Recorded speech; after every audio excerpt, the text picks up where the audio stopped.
Ito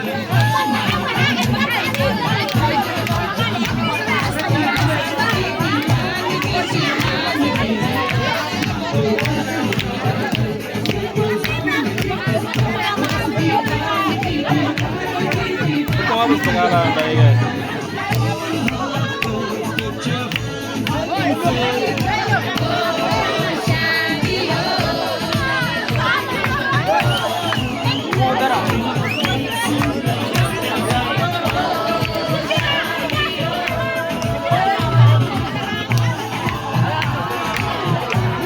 MJ!